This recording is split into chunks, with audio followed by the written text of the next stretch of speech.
As you know, we have come through a very catastrophic series of climate events where 33 million people were impacted and clearly we are at a point where many still are in need, and that can include 20 million still in need, and we're going into a winter of extreme vulnerability without predictability, without livelihoods wiped out, and without a certainty that is needed for rebuilding lives. So, other than the exogenous shock that our economy faced and what people actually, who should be at the core of our initiatives, faced, let me say one thing, that this to us is now the age of extreme needed adaptation. And that is where the Asia Pacific should also be looking at. We should be looking at not just mitigation, but also worrying about how we will get our societies, our communities, our countries, and even our entire regions to cope with the onset of an accelerated climate change leading to constant, ongoing, and new predatory climate emergencies on our countries and our communities. Now, we are all living at the edge of extreme vulnerability. My country is one of the 10 most vulnerable countries to climate stress, sometimes number 7, sometimes 8, sometimes 5. And this year felt like we are the ground zero of climate stress. And right now, because nowhere in the world, in living memory, do we know of an event that has impacted 33 million lives. 33 million is the size of 3 medium-sized European countries. And nowhere do we know of entire countries, 1/3 and more of them, inundated by catastrophic flooding that is completely unprecedented in terms of the fact that it was both riverine and monsoon. It was, as the Secretary General called it, a monsoon on steroids. Nothing like we have known to expect or plan for. So clearly we have our work cut out for us, and the Living Indus project is about that great river which feeds, nourishes, and brings forth life, and is in Pakistan is home to a huge variety of marine habitation, but much more than that, it has sustained our entire civilization for centuries. It is the great jugular vein around which both our economy, livelihoods, and even culture and civilization are centered. So it is the pivot of our economy and also what I call the lifeline of Pakistan. Along this lifeline, ladies and gentlemen, we have designed what we call an axis of adaptation.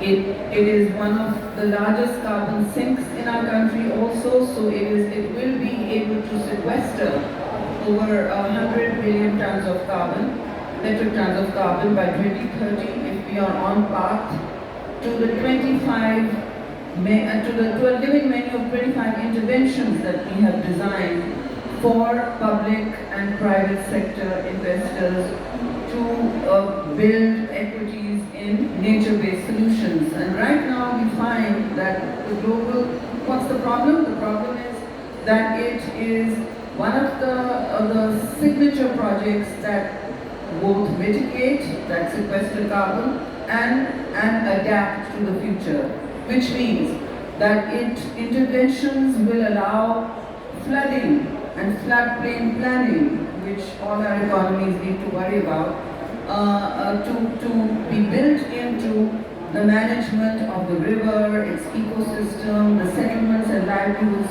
around it, the land use, and everything else that goes with reimagining a more climate resilient future.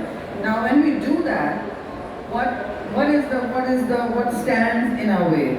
I'll tell you what it is, and it's quite simple.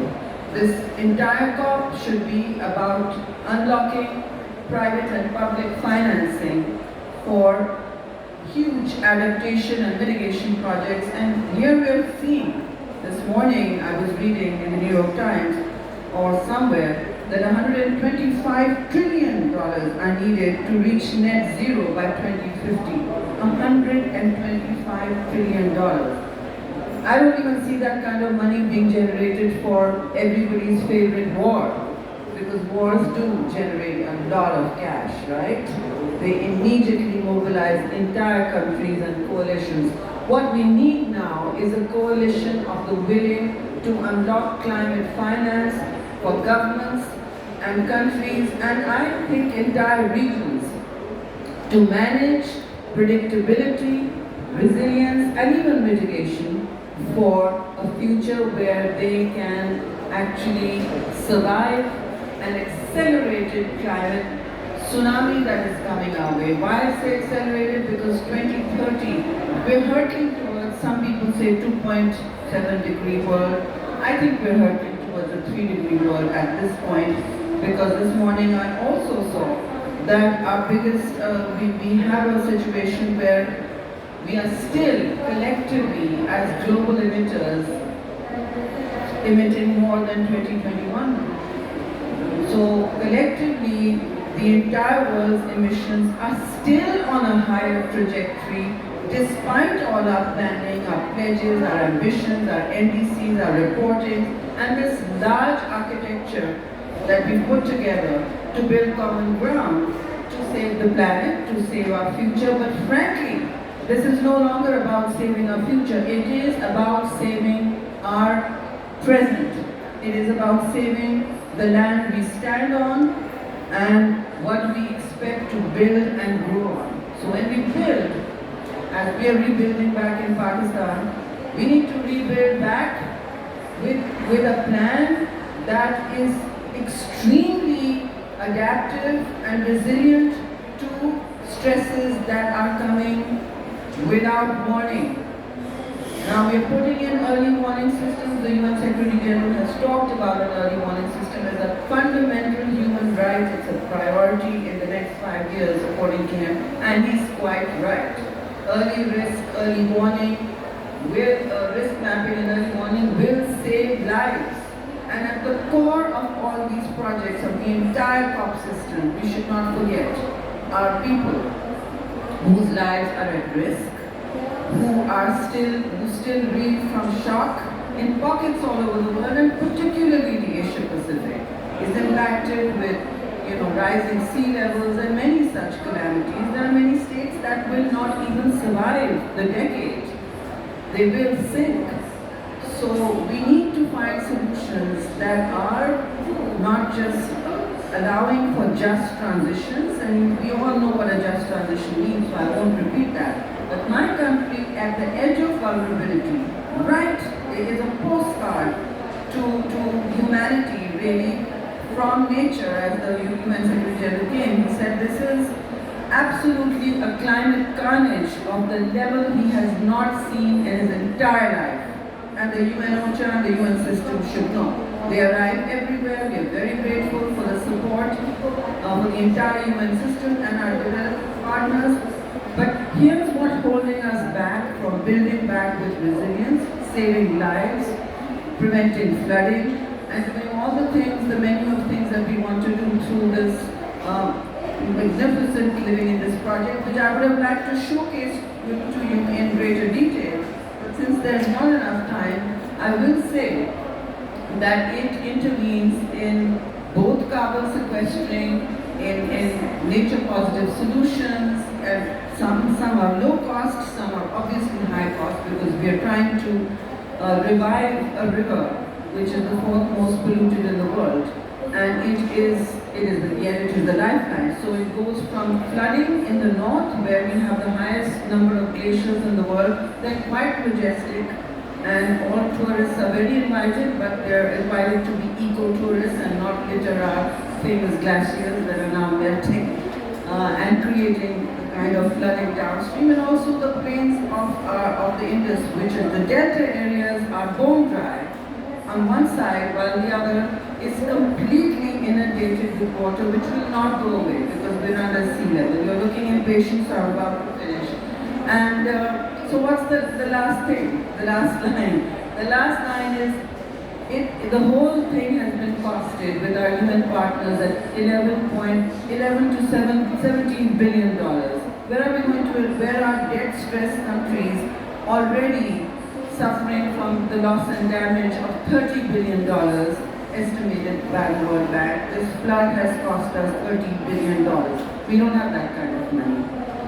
And so, how do we actually go forward with this project? We are told to unlock private finance and public finance internationally. Well, the thing is that the global financial architecture needs to be rewired for giving developing and debt-stressed countries meaningful credit for nature-based solutions, which it does not right now. There are not enough instruments and they are not at scale to change the needle, to even shift the needle on the ground. So for this age of adaptation, as you can see, financing is the key, unlocking it and of course attaching it to governance and key performance indicators, raising bonds, all of that. But to do all of that, we need a global financial structure that responds to crisis and climate vulnerability.